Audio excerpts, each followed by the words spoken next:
আচ্ছা, কুরবানির দিন আমরা পশুগুলোরে কি করি বলেন সবাই আওয়াজ করে?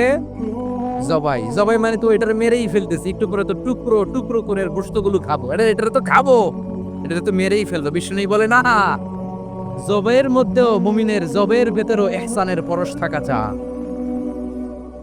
যখন জবাই করবে প্রাণীটাকে হাত পা টাক করে বেঁধে নাও, ছুরিটাকে শার্পেন করে নাও, ধারালো করে নাও, যাতে অল্প সময়ে জবাইটা হয়ে যায়, প্রাণীটা যাতে কম কষ্ট পায়। সুবহানাল্লাহ পড়ে। দিস ইজ কল্ড ইহসান।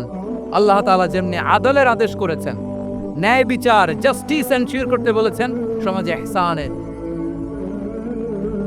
ব্যবহার, ইহসানের অনুশীলন তিনি করতে বলেছেন। এজন্য মুমিনের প্রতিটি কাজে, আমার চট্টগ্রামের ভাইয়েরা আমার দিকে তাকান, খেয়াল করে শুনুন, মুমিন জীবনের প্রতিটি কাজে ইহসানের পরশ থাকা চাই। এরপরে আল্লাহ বললেন, আমি তোমাদেরকে ইহসানের আদেশ দেই। ইন্নাল্লাহা ইয়া'মুরু বিল আদলি ওয়াল ইহসান। আমি তোমাদেরকে যেমনি আদলের নির্দেশনা দেই, তেমনি ভাবে তোমাদেরকে ইহসানের নির্দেশনা দেই। ইহসান, আওয়াজ করে সবাই বলেন তো ইহসান। ইহসান মানে কারো প্রতি সফট হার্টেড হওয়া, মহানুভব হওয়া, অনুগ্রহ পরায়ণ হওয়া, অনুগ্রহশীল হওয়া, একে অপরের প্রতি দয়াদ্র হওয়া। একে অপরের প্রতি দয়াদ্র অনুগ্রহশীল হওয়া ছাড়া মানবিক সমাজ কশিনকালেও গঠন করা সম্ভব না। প্রিয় ভাইয়েরা, সুন্দর আচরণ দিয়ে, ইহসান দিয়ে যা জয় করা যায়, নরম আচরণ দিয়ে যেটা অর্জন করা যায়, কঠোরতা দিয়ে সেটা পারা যায় না। বিষ্ণু ঈসা ইসলাম ইহসান দিয়ে, কোমল আচরণ দিয়ে, তার অনুগ্রহ দিয়ে তিনি অনেক কাফিরের হৃদয়কে জয় করে ফেলেছেন। সাইয়েদনা সুমামা ইবনে উসাল রাদিয়াল্লাহু তাআলা আনহুর কথা মনে পড়ে যায়। তিনি ছিলেন ইয়ামামার বাদশা। মদিনাতে বিশ্বনবীকে হত্যা করার নিয়তে এসেছিলেন, গোপনে গোপনে বিশ্বনবীকে হত্যা করে আবার ইয়ামামাতে তিনি ফিরে যাবেন। কিন্তু কি অবাক করা কাণ্ড, হত্যা করতে পারে নাই, সাহাবাদের হাতে আসছেন, ধরা পড়ে গেছেন, এখন মসজিদে নববীতে বেঁধে রাখছে, তার মানে বন্দী। এখন স্ট্যাটাস কি? বন্দী, ক্যাপ্টিভ। বিষ্ণু ঈসা ইসলাম সাহাবাদেরকে বললেন, তার খোঁজ খবর নিও, সুমামা ইবনে উসালের খোঁজ খবর নিও। সাহাবার বলেন, ইয়া রাসূলুল্লাহ, আপনাকে হত্যা করতে এসেছে, তার তো কঠিন ক্যাপিটাল পানিশমেন্ট হওয়া দরকার, কঠিন শাস্তি হওয়া দরকার। বিশ্বনবী বললেন, না, আমি যেটা জানি তোমরা সেটা জানো না, তোমরা সুমামার সাথে ভালো আচরণ করো। বিশ্বনবী সুমামার কাছে গেলেন। প্রথম দিন যে তিনি কালেমার দাওয়াত দিলেন, ইমানের দাওয়াত দিলেন, ইসলামের দাওয়াত দিলেন, রিসালাতের দাওয়াত দিলেন, আখিরাতের দাওয়াত দিলেন। পরের দিন যে বিশ্বনবী সালাতের দাওয়াত দিলেন, যাকাতের দাওয়াত দিলেন, ইসলাম কি, কিভাবে, কেমন করে পালন করতে হয় চমৎকার আর্টিকুলেট করতে শুরু করলেন। তন্ময় হয়ে সুমামা ইবনে উসাল রাদিয়াল্লাহু তাআলা আনহু বিশ্বনবীর কথাগুলো শুনতে আরম্ভ করলো। একদিন নয়, 2 দিন নয়, টানা 3 দিন বিশ্বনবী সুমামার কাছে ইসলামকে প্রেজেন্ট করেছেন, উপস্থাপন করেছেন। আওয়াজ করে বলেন, কয় দিন? 3 দিন। 3 দিন মসজিদে নববীতে বাঁধা। আর সাহাবীদেরকে বললেন, তার খোঁজ খবর নিও, তোমরা যে রুটি বানাও এর মধ্যে সবচেয়ে ভালো আটার রুটিটা তারে দিও, সবচেয়ে রিফাইন্ড খেজুর, যেটা পিওর খেজুর, এটা তারে দিও। আর বিশ্বনবী নিজের ওট থেকে দুধ দহন করে ওনার বাড়ির এক কর্মচারীকে বলেছেন, দুধ দহন করে সুমামার জন্য নিয়ে যাও। সুবহানাল্লাহ পড়বেন না? সবাই তো অবাক, ইয়ামামা থেকে আসছে নবীকে হত্যা করতে, বিশ্বনবী দেখে তারে জামাই আদর কহে। 1 দিন নয়, 2 দিন নয়, টানা 3 দিন বিশ্বনবী এভাবে সুমামার কাছে যেয়ে ইসলামকে প্রেজেন্ট করতে আরম্ভ করলেন, ইসলামকে উপস্থাপন করতে শুরু করলেন, আর তাকে চমৎকার এন্টারটেইনমেন্ট, আপ্যায়ন দিতে আরম্ভ করলেন। টানা 3 দিন যখন ইসলামের দ্য বিউটিজ অফ ইসলাম, ইসলামের সুমহান বাণী, সৌন্দর্য তার কাছে উপস্থাপন শেষ, তাকে আপ্যায়ন শেষ, বিশ্বনবী বললেন সাহাবাদেরকে, যাও এবার সুমামার হাতের পায়ের মসজিদে নববীর পাশে একটা খেজুর বাগান ছিল, সেখানে চলে গেলেন। সেখানে একটা ছোট্ট কুয়া ছিল, কুয়ার পানি দিয়ে তিনি গোসল করলেন। সুবহানাল্লাহ পড়েন। কুয়ার পানি দিয়ে গোসল করে মসজিদে নববীর সামনে এসে বিশ্বনবী এবং সাহাবাদের সামনে দাঁড়িয়ে সাব্বাবা উঁচু করে বললেন, আশহাদু আল্লা ইলাহা ইল্লাল্লাহ ওয়া আশহাদু আন্না মুহাম্মাদান আবদুহু ওয়া রাসূলুহু। আমি সাক্ষ্য দিচ্ছি আল্লাহ ছাড়া কোনো ইলাহ নাই, আর মুহাম্মদ আল্লাহ তাআলার প্রেরিত বান্দা এবং রাসূল। প্রিয় ভাইয়েরা, ইহসান দিয়ে যা জয় করা যায়, কঠোরতা দিয়ে সেটা কশিনকালেও জয় করা যায় না। আওয়াজ করে বলেন ঠিক কি না? এবার সুমামা দাঁড়িয়ে বলে, ওগো নবী, আমি তো কালিমা পড়ে মুসলমান হয়ে গেলাম, এবার শোনেন, এই মুহূর্তের আগে আপনার চেহারার চাইতে নিকৃষ্ট কোনো চেহারা আমার কাছে ছিল না, কিন্তু শাহাদা পাঠ করার পরে আপনার চেহারার চাইতে উত্তম শ্রেষ্ঠ কোনো চেহারা আমার কাছে আরো নাই। গমের সাপ্লাই মক্কার জন্য অনুমতি দিয়ে দেয়। বিশ্বনবীর অনুমতি ক্রমে সুমামা আবার মক্কাতে গম পাঠাতে শুরু করলো। পড়েন সুবহানাল্লাহ। ইহসান, ইহসান দিয়ে আপনি যেটা জয় করতে পারবেন, you can win the heart of your enemies. ইহসান দিয়ে আপনি আপনার শত্রুর হৃদয়কে জয় করতে পারবেন। এজন্য আল্লাহ বললেন, ওয়া আনফিকু ফি সাবিলিল্লাহি ওয়া লা তুলকু বিআইদিকুম ইলা তাহলুকা ওয়া আহসিনু ইন্নাল্লাহা ইউহিব্বুল মুহসিনিন। তোমরা আল্লাহর রাস্তায় দান করবে আর নিজেরা নিজেদেরকে ধ্বংসের হাতে ঠেলে দিও না। তোমরা একে অপরের প্রতি ইহসান করবে, কারণ ইহসানকারীদেরকে আল্লাহ বড্ড ভালোবাসেন। সুবহানাল্লাহ পড়েন। আবার সূরা রহমান আল্লাহ বললেন, হাল জাযাউল ইহসানি ইল্লাল ইহসান ফাবিআইয়ি আলা, সবাই পড়েন, ফাবিআইয়ি আলাই রাব্বিকুমা তুকাল্লিবান। ইহসানের প্রতিদান হিসেবে ইহসানি হয়। বিশ্বনবী সুমামার প্রতি যেমন ইহসান করেছেন, সুমামাও ঠিক তেমন ইহসান ফিরিয়ে দিয়েছে। ঠিক কিনা বলেন? তাহলে এক নম্বরে হচ্ছে আদ, ন্যায় বিচার। দুই নম্বরে সবাই বলেন ইহসান, সদাচরণ। ইহসান দুই ধরনের প্রিয় ভাইরা, ইহসান ফিল ইবাদা, ইহসান ফিল মুআমাল। ইহসান ফিল ইবাদা হচ্ছে একাগ্র অনুভবে ইবাদতের ডুব দেওয়া, এর নাম ইবাদতের ইহসান। নামাজে যখন দাঁড়ান এই ফিলিংসটা আনা যাবে? এসব পর্যন্ত যে আমরা হায়াত পাবো কোনো গ্যারান্টি আছে? সবাই আওয়াজ করে বলেন, গ্যারান্টি আছে? গ্যারান্টি নাই। এই জন্য বিষ্ণু ইসলাম বলেছে, এমন ভাবে নামাজে দাঁড়াও, ইবাদত করো, মনে করো হতে পারে এটাই আমার জীবনের শেষ নামাজ। Perform the salah as if this is the last and final prayer. এমন ভাবে সালাতে দাঁড়াও, ভাবো হতে পারে এটাই তোমার জীবনের শেষ নামাজ। এমন ভাবে নামাজে দাঁড়াও, ভাবো এটাই শেষ নামাজ। তাহলে নামাজে একাগ্রতা বাড়ায় দিবে কে? ফলে ইবাদতের ইহসান আমাদের অর্জিত হবে। আর মুআমালাতে ইহসান হলো, বিশ্বনবী বলেন, ইন্নাল্লাহা তাবারাকা ওয়া তাআলা কাতাবাল ইহসানা আলা কুল্লি শাই, ফাইযা কাতালতুম ফাআহসিনুল কিতলা ওয়া ইযা যাবাহতুম ফাআহসিনুয যাবহা ওয়ালিয়ুহিদ্দা আহাদুকুম শাফরাতাহু ওয়ালিয়ুরিহ যাবিহাতাহু। ইহসান দুই ধরনের। আওয়াজ করে বলতে হবে, কয় ধরনের? একটা হচ্ছে ইহসান ফিল ইবাদা, ইবাদতে ইহসান। ইবাদতে ইহসান কি? একাগ্র অনুভব দিয়ে ইবাদত করা, মন প্রাণ দিয়ে ইবাদত করা। আর মুআমালাতে ইহসান কি?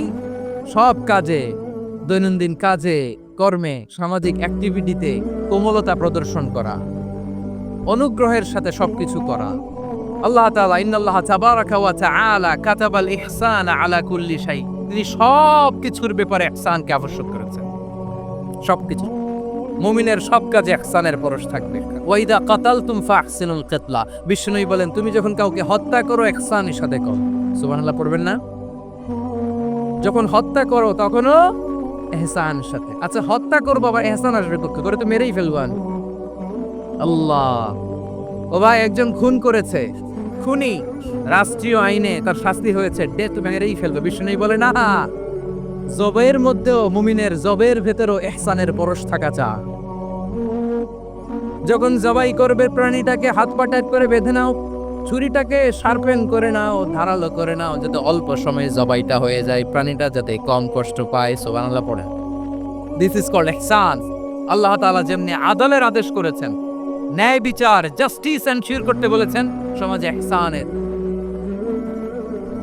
ব্যবহার, ইহসানের অনুশীলন তিনি করতে বলেছেন। এজন্য মুমিনের প্রতিটি কাজে, আমার চট্টগ্রামের ভাইরা আমার দিকে তাকান, খেয়াল করে শুনুন, মুমিন জীবনের প্রতিটি কাজে ইহসানের পরশ থাকা চাই। আমরা যেন আমাদের পরিবারের প্রতি ইহসান করি, আমরা যেন আমাদের কর্মচারীদের প্রতি ইহসান করি, আমরা যেন আমাদের কলিগদের প্রতি ইহসান করি, আমরা যেন আমাদের ভাইদের প্রতি ইহসান করি। মুমিন জীবনের প্রতি কাজে ইহসানের পরশ থাকার দরকার আছে না নাই? মানে একটা মানবিক সমাজ গঠনের জন্য আল্লাহ তাআলা বেশি না মাত্র 3টা অর্ডার, 3টা ভার্ডিক্ট তিনি জারি করেছেন। 1 নাম্বার সুশাসন, ন্যায় বিচার। 2 নাম্বার ইহসান। 3 নাম্বার নিকটাত্মীয়, যারা কাছের, তোমার ভেরি ক্লোজ রিলেশনশিপে আছে, তাদেরকে দাও।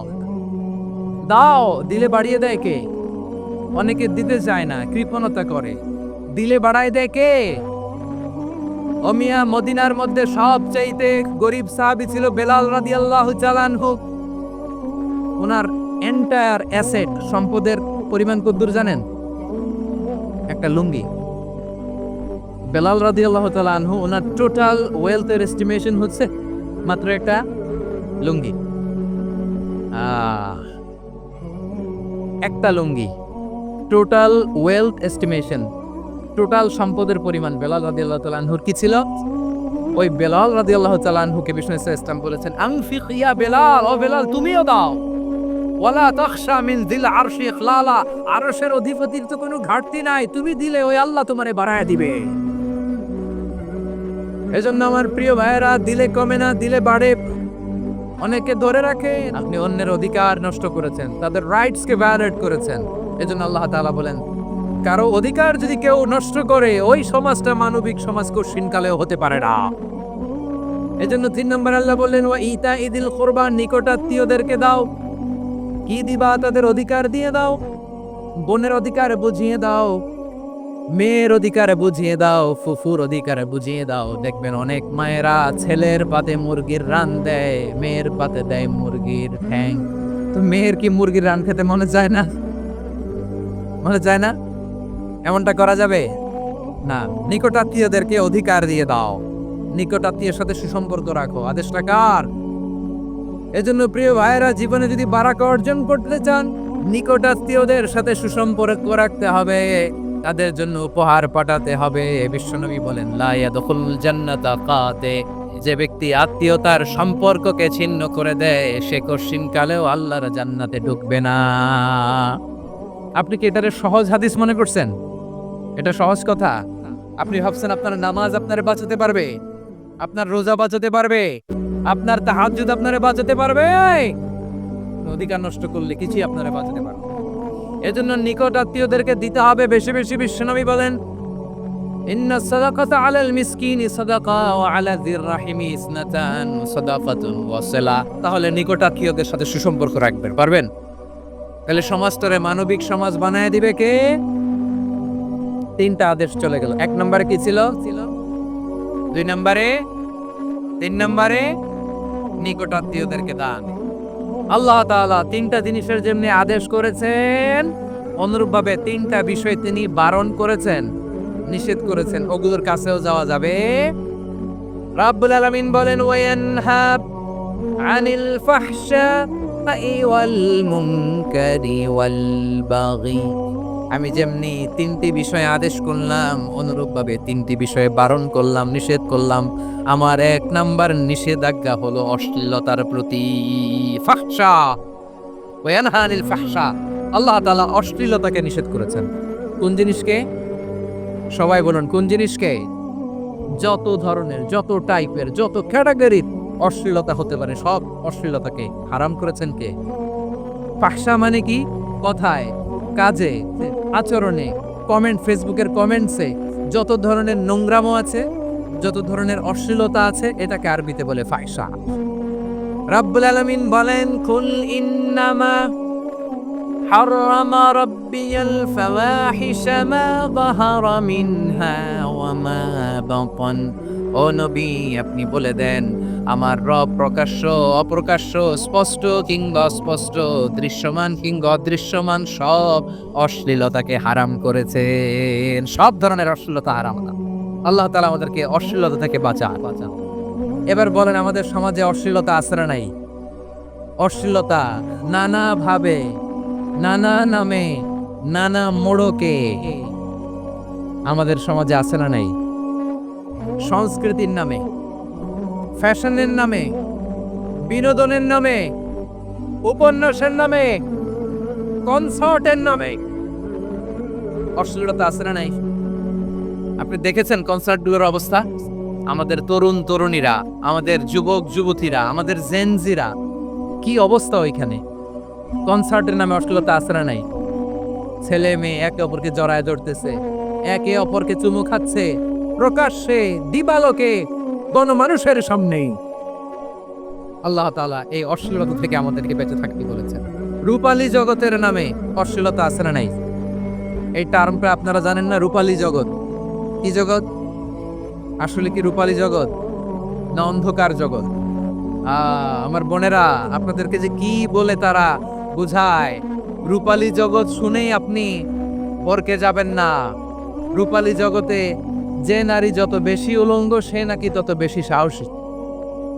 জানেন, বলে এটা একটা সাহসী না।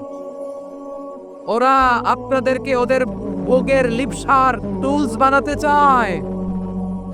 ওরা আপনাদেরকে দিয়ে ওদের খায়েশ পূরণ করতে চায়। এটা আপনাদের জন্য মোটেও ডিগনিটি নয়, এটা আপনাদের জন্য সম্মান নয়। আপনার সম্মান শালীনতায়, আপনার সম্মান হেজাবে, আপনার সম্মান ভদ্রতায়, আপনার সম্মান আপনার ডিসেন্ট পোশাকে। পোশাক বলে দেয় এই নারীটা ভদ্র না অভদ্র। পোশাক বলে দেয় এই মেয়েটা কোন ঘরের মেয়ে। আপনি জানেন না, আপনারা সস্তা পণ্য বানায়, ভোগের পণ্য, বিলবোর্ডে আপনাকে উলঙ্গ করে উপস্থাপন করা। এই অশ্লীলতার সাথে ইসলামের কোনো সম্পর্ক। এজন্য আল্লাহ বলেন, আমি অশ্লীলতাকে হারাম করেছি।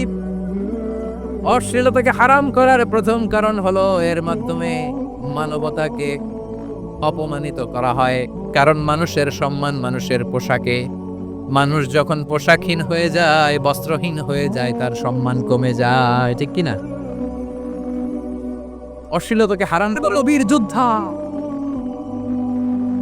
আমার প্রিয় বোনেরা, আমার প্রিয় বোনেরা, বিশ্বনবীর কথার ওজন খেয়াল করেন। আর দুনিয়া কুল্লুহা মাতা ওয়া খায়রু মাতা'আদ দুনিয়াল মারাতুস সালিহা। দুনিয়ার সবকিছুই অ্যাসেট, এর মধ্যে সবচেয়ে দামি অ্যাসেট নেককার নারী। আপনার গর্ব যে কত দামি আপনি জানেন না। নিজের সময়টাকে কাজে লাগান, কোরআন পড়েন, সুন্নাহ পড়েন। আপনার অনেক দায়িত্ব ঘরে। You are the MD of your family. একটা family it's a very big institution. পরিবার একটা অনেক বড় প্রতিষ্ঠান। And you are the MD of your institution. আপনি এই পরিবারের MD, managing director of your family. এখানে আপনার কত দায়িত্ব। আপনি ছেলেমেয়েদেরকে তারবিয়া করবেন, আপনি আপনার স্বামীর জন্য ঘরটার জান্নাতের নীর বানাবেন, আপনার জন্য জান্নাতের ডুপ্লেক্স বাড়ি ওইখানে তৈরি করে রাখবে কে? আপনি যে কত দামি আপনি জানেন না। নারীদেরকে আল্লাহ বানিয়েছেন উচ্চতর করে, নিম্নতর নয়। নারীদেরকে ছোট্ট জিনিস দিলে এটার বড় করে দেয়। নারীদেরকে ভ্রূণ দিলে, শুক্রাণু দিলে নারী এটারে বাচ্চা হিসেবে উপহার দেয়, ঠিক কি না? বিয়ের মাধ্যমে স্বামী যখন তার শুক্রাণু তার স্ত্রীকে উপহার দেয়, স্ত্রী রিটার্নে কি উপহার দেয়? ফুল ফর্ম বেবি, মানব সন্তান। দেখছেন, আপনি দিলেন একটু, উনি দিছে বিশাল। আপনি যদি নারীকে বাজার এনে দেন, নাই স্ত্রীর অধিকার নষ্ট করেছেন। আপনি বিবাহ সম্পর্কে আবদ্ধ হয়েছেন তার সাথে, আপনি পরকিয়া করেন ওই ছেলের সাথে, আপনি আপনার হাজবেন্ডের সাথে বিট্রে করেছেন। এজন্য আল্লাহ অশ্লীলতাকে হারাম করেছে। অশ্লীলতাকে হারাম করার আরেকটা কারণ হচ্ছে আল্লাহ তাআলা এই হিউম্যান জেনারেশনকে এটাকে প্রিজার্ভ করতে চায়। হিফজুন নাসল, এটা মাকাসিদুশ শরিয়ার অনেক গুরুত্বপূর্ণ একটা মাকাসিদ, অনেক গুরুত্বপূর্ণ। আপনার নাসল, আপনার জেনারেশনকে সংরক্ষণ করা। এই যে আসতেছে ফেব্রুয়ারি, কত ফেব্রুয়ারি যেন? এটা কি বিশ্ব ভালোবাসা দিবস? হ্যাঁ, কি দিবস? এই বিশ্ব ভালোবাসা দিবসের সাথে মুসলমানদের কোনো সম্পর্ক নাই। আমার প্রিয় ভাইরা, এই যে আপনি অবৈধ সম্পর্কে জড়ালেন, কেন আল্লাহ অশ্লীলতাকে হারাম করেছে দেখেন। বলতেছিলাম যে এটা আপনার নসল, আপনার জেনারেশন, আপনার লিনিয়েজ, আপনার বংশকে প্রিজার্ভ করা। কে কার বাবা, কে কার মা, বাবা মা জানা, প্রজন্মকে প্রিজার্ভ করা, এটা ইসলাম ওয়াজিব করে দিয়েছে। এই যে অবৈধ সম্পর্কের কারণে, বিশ্ব বেহায়া দিবসের কারণে, এগুলোর আউটকাম, আউটপুট হিসেবে মাঝে মাঝে এই ঢাকা মেডিকেলের ডাস্টবিনে নবজাতকের বাচ্চার কান্নার আওয়াজ শুনতে পাওয়া যায়।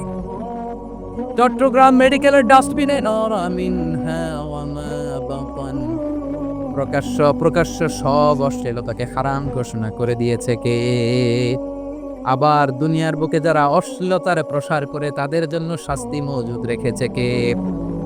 রব্বুল আলামিন বলেন, ইন্নাল্লাযীনা يحبون أن تشيع الفاحشة في الذين آمنوا لهم عذاب أليم في الدنيا والآخرة والله يعلم وأنتم لا تعلمون নিশ্চয়ই যারা বিশ্বাসীদের মাঝে অশ্লীলতার প্রচার প্রসার করতে চায় তাদের জন্য আমি মর্মন্তুদ শাস্তি প্রস্তুত করে রেখেছি, দুনিয়াতেও রেখেছি, আখিরাতেও রেখেছি। ঘোষণাটা কার? যারা এই নাটকের নামে, সিনেমার নামে, রূপালী জগতের নামে, মুভির নামে, ওটিটি প্ল্যাটফর্মের নামে আমার সমাজে অশ্লীলতা ছড়াতে চায়, তাদের জন্য কঠিন মর্মন্তুদ শাস্তি মজুদ রেখে দিয়েছে কেউ। ও আমার বোনেরা, এখনো আপনি জাগবেন না? এখনো আপনার চিন্তার দুয়ারে এখনো নাড়া পড়ে নাই? ওরা আপনাকে উলঙ্গ বানাতে চায়, ওরা আপনাকে আইটেম গার্ল বানাতে চায়। এজন্য ইসলাম অশ্লীলতাকে হারাম করেছে। হারাম। ইসলাম বলেছে যুজন যুজন দূরে থাকো, ওরা বলে না কাছে আসো, কাছে আসার গল্পে ক্লোজ আপ ওয়ান, কাছে আসার গল্প আছে না নাই? তাহলে অশ্লীলতার সাথে আমাদের কোনো সম্পর্ক? সবাই বলতে পারেননি, আওয়াজ করে বলেন, অশ্লীলতার সাথে আমাদের কোনো সম্পর্ক? আমরা এই সমস্ত ক্লোজ আপ ওয়ান, কাছে আসার গল্পের প্রোগ্রামে যাব? আমরা কোনো ধরনের শুনছেন আপনারা? দেখতে পুরুষ, আসলেই পুরুষ, সুস্থ একজন পুরুষ, 4 সন্তানের বাবা, বলে আমি মনে মনে নারী। দেখতে নারী, সুস্থ নারী, আসলেই সে দিব্যি একজন নারী, বলে আমি মনে মনে পুরুষ। সবচেয়ে ভয়ঙ্কর অশ্লীলতার সবচাইতে লেটেস্ট ভার্সন হচ্ছে এই ট্রান্সজেন্ডারিজম। সুস্থ পুরুষ তার বায়োলজিক্যাল গ্রোথকে হরমোন দিয়ে স্টপ করে দিয়ে সে সার্জারি করে নারী হতে চায়, সুস্থ নারী পুরুষ হতে চায়। পুরুষ পুরুষের প্রতি সেক্সুয়ালি আকর্ষণ বোধ করে। এটা লূত আলাইহিস সালামের কওমের মধ্যে ছিল। এটাকে আল্লাহ কোরআনে ফাহিশা বলেছে। ওয়ালুতুন ইয ক্বালা লিকাওমিহি আতাতুনাল ফাহিশাতা মা সাবাকাকুম বিহা মিন আহাদিম মিনাল আলামিন।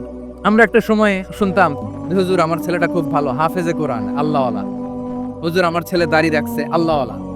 হুজুর আমার ছেলে 5 ওয়াক্ত সালাত জামাতের সাথে পড়ে, তার মানে আল্লাহওয়ালা। পশ্চিমে যে আমি কি শুনছি জানেন? ওরা বলে হুজুর আমার ছেলেটা ইউনিভার্সিটির একটা মেয়ের সাথে প্রেম করে, ও খুব আল্লাহওয়ালা, হুজুর দোয়া করবেন। এর কারণ ওদের কাছে আল্লাহওয়ালার ক্রাইটেরিয়া হচ্ছে হুজুর আমার ছেলেটা আরেক ছেলেরে পছন্দ করে নাই, আমার মেয়েটা আরেক মেয়েকে ভালোবাসে নাই, এজন্য আমার ছেলেটা আল্লাহওয়ালা, হুজুর ওর জন্য একটু দোয়া করে দিয়ে। কি চ্যালেঞ্জ ওরা ফেস করতেছে।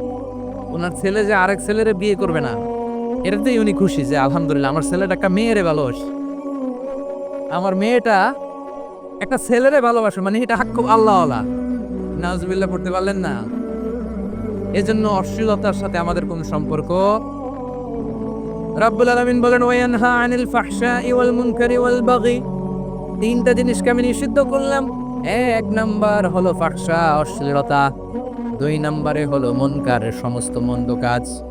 মুনকার মানে হচ্ছে যত মন্দ কাজ, খারাপ কাজ, বাজে কাজ, এটার বলে মুনকার। এটার কি বলে?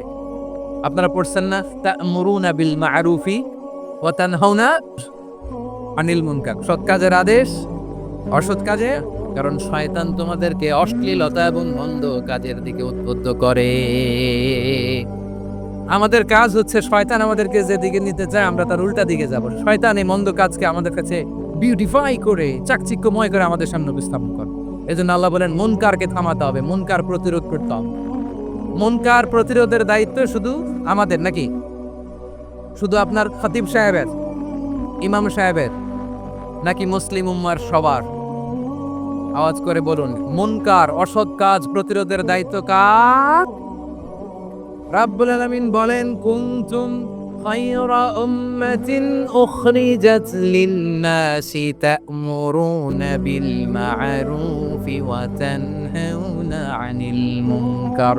তোমাদেরকে শ্রেষ্ঠ জাতি করে জমিনের মধ্যে আবির্ভূত করা হয়েছে যাতে করে তোমরা জমিনের ভেতরে সৎ কাজের আদেশ করতে পারো আর অসৎ কাজের নিষেধ করতে পারো। উম্মাহ কুনতুম খায়রা, তাহলে গোটা উম্মার দায়িত্ব, এটা বুঝতে পারছেন তো? আচ্ছা, আরো নিচে আসেন। এরপরে আল্লাহ বললেন শুধু উম্মাহ না, এই জমিনের রাজত্ব আমি যাদের হাতে দেই, এই জমিনের মালিক আমি যাদেরকে বানিয়ে দেই, যাদেরকে আমি সরকারের দায়িত্ব দেই, তাদেরকেও মুনকার প্রতিরোধের দায়িত্ব দিয়েছে কে? আল্লাহ বলেন যারা ক্ষমতার মসনদে বসেছে তাদেরকে 4 দফা কর্মসূচি আমি আল্লাহ দিলাম, আওয়াজ কি দাও। ওখানকার শুধু জালেমরাই তো মরে না, ভালো মানুষগুলাও মরে। তো আযাব দিবা মুশরিকদের উপর দিবা, অবাধ্যদের উপর দিবা, ভালো মানুষগুলারে মারো কেন? আল্লাহ বললেন মুসা, তোমার যে কামড় দিছিল পায়ের মধ্যে পিঁপড়া, কয়টা পিঁপড়া? একটা পিঁপড়া, তো সবগুলারে মারলা কেন? রেগে মেগে পুরো পিঁপড়ার বাসা ভেঙে মেসাকার করলা কেন? আমি যখন অ্যাকশনে যাই, আমি যখন শাস্তি দেই, তখন এত বাস বিচার করা হয় না, বাস বিচার করা যায় না। যখন অ্যাকশনে যাওয়া হয় ওইটা ডাইরেক্ট অ্যাকশন হয়ে যায়। চিল্লায় বলো ঠিক কিনা? এজন্য আমাদের বাঁচার জন্য হলো এই পাপ থামাতে হবে, এই শয়তানের অট্টহাসি থামাতে হবে, অন্যায় অপরাধ সমাজ থেকে আমাদের থামাতে হবে। কারণ আযাব আসলে ওরাও মরবে, আমরাও মরব।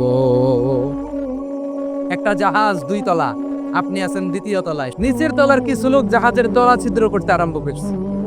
কি ছিদ্র করতেছে? আচ্ছা, জাহাজের তলা ছিদ্র করলে তলা দিয়ে কি ঢুকে? এখন আপনি যদি বলেন আমার কি, আমি তো 2 তলায়, আমি তো ভালো আছি, ওরা ছিদ্র করে ওরা মরবে। আসলে কি শুধু ওরা মরবে? তলা দিয়ে যখন পানি ঢুকবে, জাহাজ ডুবলে আপনিও মরবেন। এজন্য নিজে মরার আগে ওই পাগলগুলোর নিচতলায় যে থামাতে হবে। চিল্লায় বলেন ঠিক কিনা? এজন্য আল্লাহ বললেন, রাব্বুল আলামিন বলেন ওয়ায়ানহা আনিল ফাহশাই ওয়াল মুনকারি ওয়াল বাগি ইয়াইদুকুম লাআল্লাকুম তাযাক্কারুন। আল্লাহ বললেন আমি অশ্লীলতাকে নিষেধ করি, আমি সব ধরনের মন্দ কাজকে নিষিদ্ধ করি, সব শেষে আমি সীমা লঙ্ঘনকে তোমাদের জন্য নিষিদ্ধ করি। নিষিদ্ধ করেছেন কয়টা জিনিস? 1 নম্বরে অশ্লীলতা, 2 নম্বরে মুনকার তথা সব মন্দ কাজ, 3 নম্বরে আল বাগি সীমা লঙ্ঘন, ক্রসিং দ্য লিমিট। সীমা লঙ্ঘন করা ভালো না। We all should know our limits. চিল্লায় বলেন ঠিক কিনা?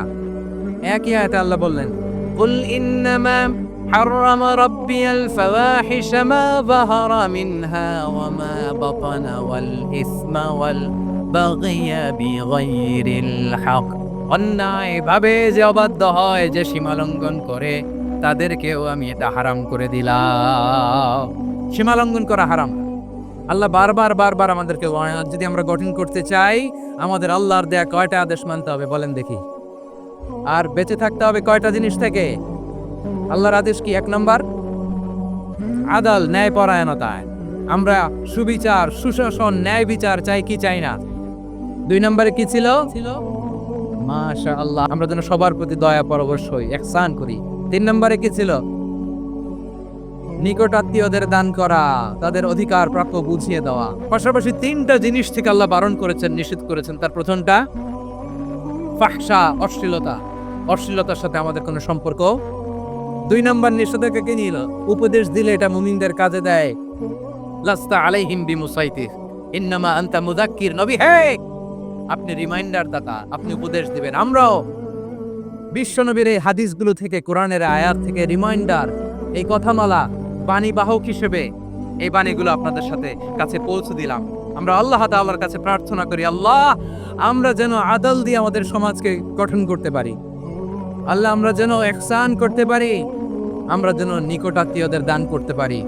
আল্লাহ যত ধরনের অশ্লীলতা, অনাচার, মন্দ কাজ, সীমালঙ্ঘন, অবাধ্যতা থেকে যেন আমরা বেঁচে থাকতে পারি।